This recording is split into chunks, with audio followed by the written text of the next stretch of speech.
Nakalap po ng G-Search ang Statement of Assets, Liabilities and Net Worth o SAL-N noong 5 general na pinaratangan ni Pangulong Duterte bilang mga protector o ng mga drug lord. Sa 5 general na isinungkot sa droga ni Pangulong Rodrigo Duterte, si dating PNP Training Service Director Vicente Luot ang pinakamayaman. Halos 70.3 million pesos ang idineklara ng net worth sa kanyang Statement of Assets, Liabilities and Net Worth noong 2014. Nasa real properties ang malaking bahagi ng yaman ni Luot. Bukod sa mga house and lot at agricultural lot, meron din siyang beach lot at building na may swimming pool. Ang sumunod na pinakamayaman si dating Central Visayas Regional Director Marcelo Garbo Jr. Halos 44.7 million pesos ang net worth ni Garbo noong 2015. Doble sa net worth niya nung siya senior superintendent pa noong 2005, isang dekada nang nakalilipas. 15 milyong piso ang iniligay ni Garbo na halaga ng bahay na tinitirhan sa exclusive subdivision sa Metro Manila. May savings din siyang mahigit 15 million pesos. 14.8 milyong piso naman ang 2015 net worth ng dating Western Visayas Regional Director Bernardo Diaz. 24% mas mataas kumpara sa net worth niya nung siya ay police officer sa Malaysia noong 2011. Malaking bahagi ng yaman ni Diaz nasa mga deposito at dividendo. 5 milyong piso naman ang pinakahuling deklaradong net worth ni dating NCRPO Director Joel Pagdilaw. Tumaas ito ng 62% kumpara sa net worth niya nung senior superintendent siya sa Camp Crame noong 2010. Halos kalahati ng yaman niya ay cash. 4 million pesos naman ang net worth ni dating Quezon City Police Director Edgardo Tino noong 2015. Mahigit doble ang itinaas ng kanyang net worth kumpara nung senior superintendent pa lamang siya sa Camp Olivas sa Pampanga noong 2009. Sasakyan at shares sa stock ang malaking bahagi ng kanyang ari-arian. Kung sweldo ang pag-uusapan ayon sa PNP Personnel and Records Management, 59,000 piso kada buwan ang base pay ng pulis na may ranggong Deputy Director General. Ito ang huling ranggo ni Garbo bago mag-retiro nitong Marso. Halos 51,000 piso kada buwan ang base pay ng Police Director tulad ni Pagdilaw. 47,000 piso kada buwan naman ang base pay ng Chief Superintendent tulad ni Natinio at Diaz na nasa aktibong serbisyo at ni Luot na retirado na at kasalukuyang mayor ng Bantayan, Cebu. Sa 5 general, tanging si Diaz ang walang nakadeklarang business interest. Sina Garbo at Pagdilaw yung mga security agency.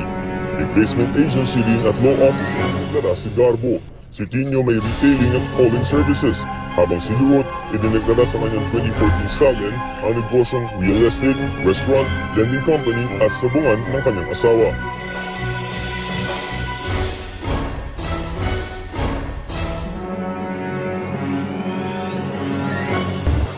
Kung magigera tayo, ha? Sinasabi ko sa inyo, kahit ako mamumuno ko, makipaggera tayo kahit kailan makipaggera.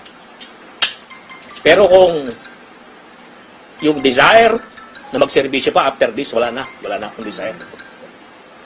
Lilinisin ko lang yung pangalan ko. Sisiguraduhin ko na malinis yung pangalan ko at ako'y mag-early retirement. I believe the President was fed with wrong and poisoned information regarding the matter. 100% hindi po totoo yan.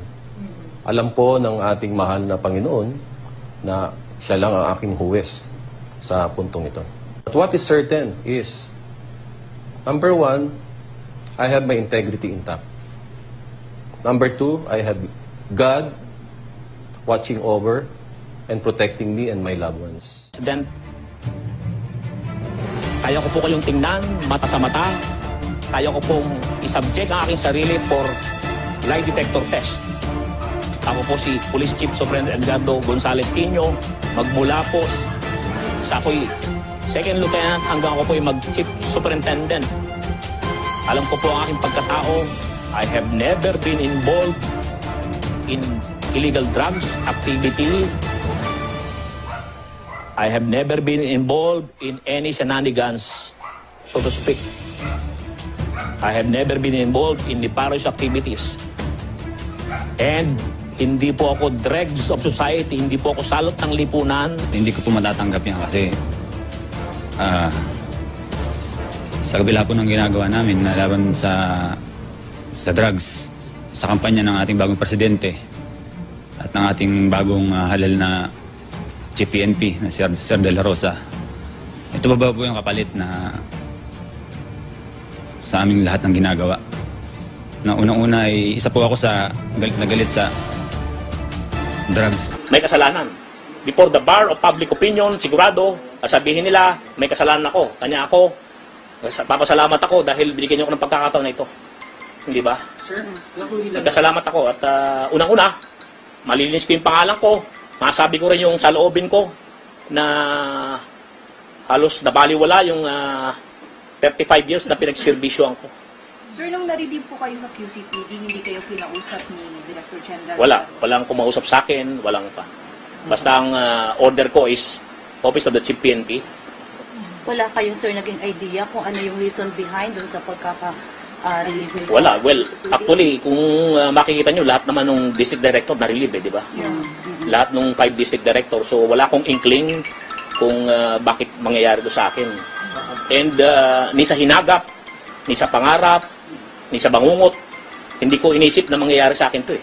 May nakausap na kayo, sir, dun sa ibang mga general na pinangalan? Wala akong nakausap. In fact, yung informasyon na to na ako'y tinuran at sinabi ni Presidente na involved from the media ko lang din narinig. Hindi ko narinig yung buong speech ni Presidente at pinakinig lang sa akin ng isang media. In fact, lahat ng tumatawag sa aking media ay pinagbigyan ko ng interview dahil unang-una transparent ako, wala akong tinatago eh. Hindi ba? Pero wala ako ni isang media for the record na tinawagan para ako ay magbigay ng aking pahayag ngayon. Wala. Are you going to General Bato to talk to him personally? Sabi ko kanya, first hour in the morning, I will report to him. Sir, natin sabi niyo po kanina, posibleng may naninira sa inyo at posibleng may labanan sa katungkulan. Can you expound lang on that? Well, mahirap po niya. Sabi ko nga, I cannot base my assertion, I cannot base my declaration sa inyo based on speculation. Di ba? Pero May nainggit sa inyo, sir. kasama yan sa kasama yan sa, di ba? Natural yan, di ba? Di ba? It's human nature. Alam niyo naman yan. Sinasabi ko sa inyo, your guess is as good as mine. Kasi human nature yan. Mismo rin siguro sa inyong profession, may nangyayari din ganyan. So, di ba? Natural yan eh. So, pero I cannot say na that's the, di ba? Sir, before the announcement, hindi kayo kinausap ni Wala bagong akong chief PNP ba to? wala akong Or yung dating PNP? never na may pag-uusap kami tungkol dyan. Sir, sabi niyo, lilinisin niyo lang ang pangalan niyo tapos mag-early retirement na kayo. So, bakit kayo mag-early retirement kung malinis naman yung lisensya? Alam niyo kung bakit? Magmula second lieutenant, kung sinasabi ng Pangulo natin na ganun ang pagmamahal niya sa bayan. Ganun din ang pagmamahal ko sa bayan. Kung kinakailangan, mamatay ako para sa bayan, gagawin ko. Sir, kamusta po yung suporta ngayon ng inyong pamilya sa inyo? Kung yung 10 na mga kaibigan ko tumatawag sa akin, nagtetext sa akin na hindi sila naniniwala sa akusasyon, higit 10 yung suporta ng pamilya ko sa akin. Sir, mas mabigat ba yung pressure sa inyo na linisin yung pangalan nyo dahil no less than the president yung nagbanggit na isa kayo dun sa mga sinasabi? Totoo yan, binanggit mo. Kasi no less than our president said that. So, it's an uphill battle. Napakabigat nung dadaan nating Siyempre, tinura na ng ating mahal na Pangulo yan, napakabigat kanya nga sabi ko. Hindi yung aking ginagawa na to hindi bilang pagkalaban sa ating mahal na Pangulo. Ito'y bilang bahagi lang ng karapatan ko bilang isang tao, bilang isang opisyal na nagserbisyo ng tapat, nagserbisyo ng tama. Gusto ko lang linisin yung pangalan ko. Yun lang. Wala nang iba. Kamusta yung pamilya niyo? Well, okay naman yung pamilya ko, yung asawa ko. Sinasabi ko, kumalma siya. At malalagpasan namin ito. Yun lang. Sir, kung makakausap niyo si President Duterte, ano po ang sasabihin niyo sa kanya?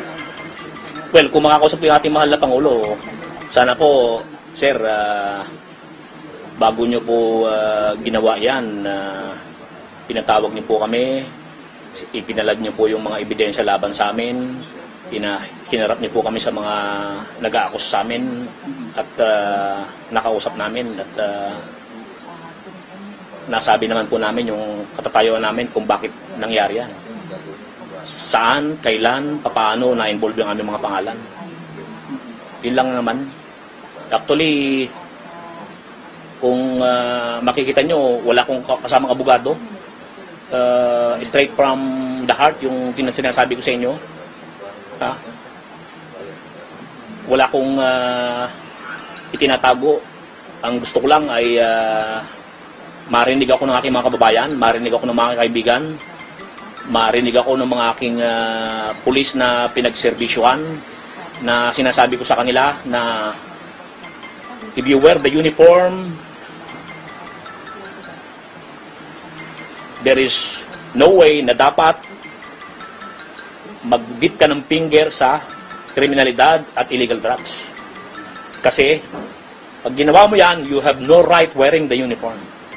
Palagi ko sinasabi sa kanila yan eh. Palagi ko sinasabi sa kanila yan, sa mga pulis ko, sa lahat ng pinagservisyohan ko, that they have crossed the line pag nag-involve sila sa kriminalidad at illegal drugs. And they have no right wearing the uniform pag criminal sila at pag-involve sila sa illegal drugs. Ako, I have no right wearing this uniform sa inyo if I am involved in illegal drugs. Kaya sinasabi ko yun eh. Kaya natutuwa ako sa inyo dahil unang-una, ang dami-dami tumawag sa akin ng mga kaibigan from the media. Kung mapapansin nyo, nung ako ang QCPD director, I'm not media hungry. Di ba?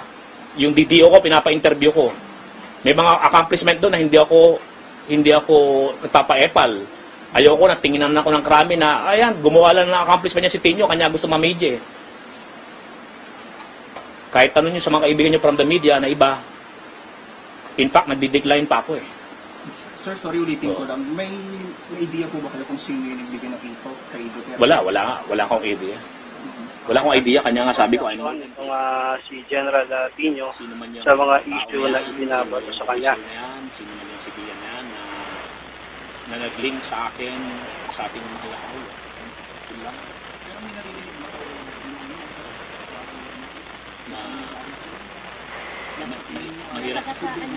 mahirap kasi mag-speculate eh.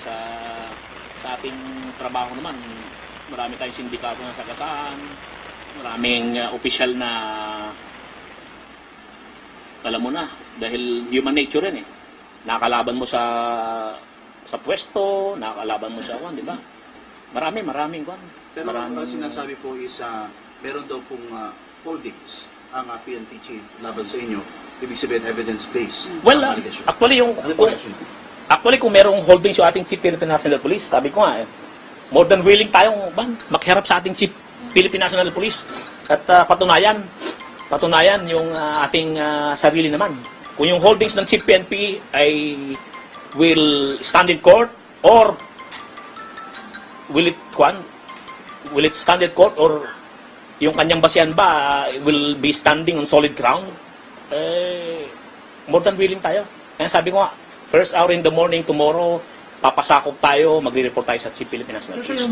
At ako, lilinisin ko yung pangalan ko. After na malinis ko yung pangalan ko, kung yan ay matapos in 3 months, 2 months, 6 months, mag-early retirement na po ako. So yung mga nakasama... Hindi na po ako, ala na po yung desire sa akin na magserbisyo sa nangyari na to.